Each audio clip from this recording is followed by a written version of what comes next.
Hey all, I am Dr. Beatrice Valdares, Associate Professor in the Department of Biotechnology and Bioinformatics, Bishop Heber College, Trichy. In this video, we will see about how transport in plants takes place. In a flowering plant, the substances that would need to be transported are water, mineral nutrients, organic nutrients, and plant growth regulators. Over small or short distance transport, substances move by diffusion, that is by passive transport, and by cytoplasmic streaming, supplemented by active transport.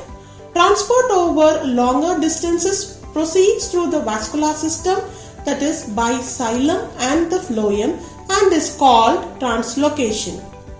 Transport in plants is divided into two types: short distance transport and long distance transport. In short distance transport, it is further divided into diffusion, facilitated diffusion, osmosis, plasmolysis, and imbibition. Long distance transport is otherwise called as translocation. Water from the soil is transported from the roots of the plants to the shoot tip by xylem.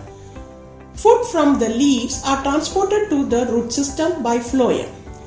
Means of transport: diffusion. Movement by diffusion is passive and may be from one part of the cell to the other, or from cell to cell, or over short distances, say from the intercellular spaces of the cell to the outside.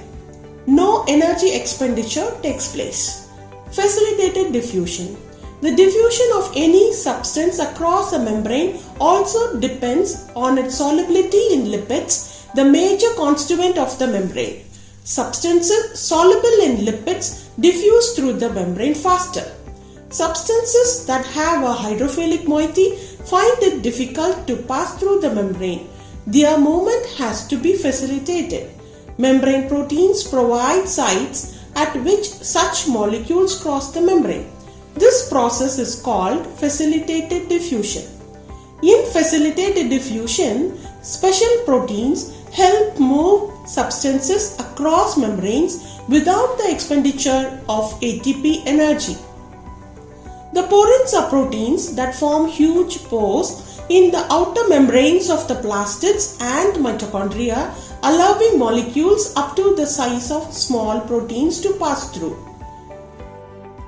Types of transported based on energy: passive transport and active transport. Passive transport requires energy. It moves from higher concentration to lower concentration. It is sensitive to temperature and inhibition. In active transport, it does not require energy. The molecules can take place against concentration gradient. It is very sensitive to temperature and inhibition. Passive transport is further divided into three types: symport, antiport, and uniport. Some carrier of the transport proteins allow diffusion only if two molecules move together. In symport, both molecules cross the membrane in the same direction. In antiport, they move in opposite directions. The molecule moves across a membrane independent of other molecules. This process is called uniport.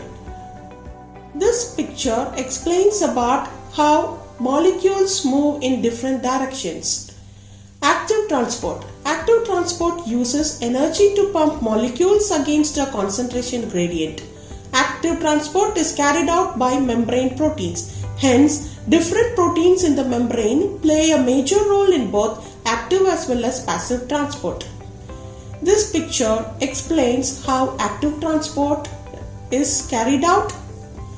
We shall see the other types of transport in plants in the next video.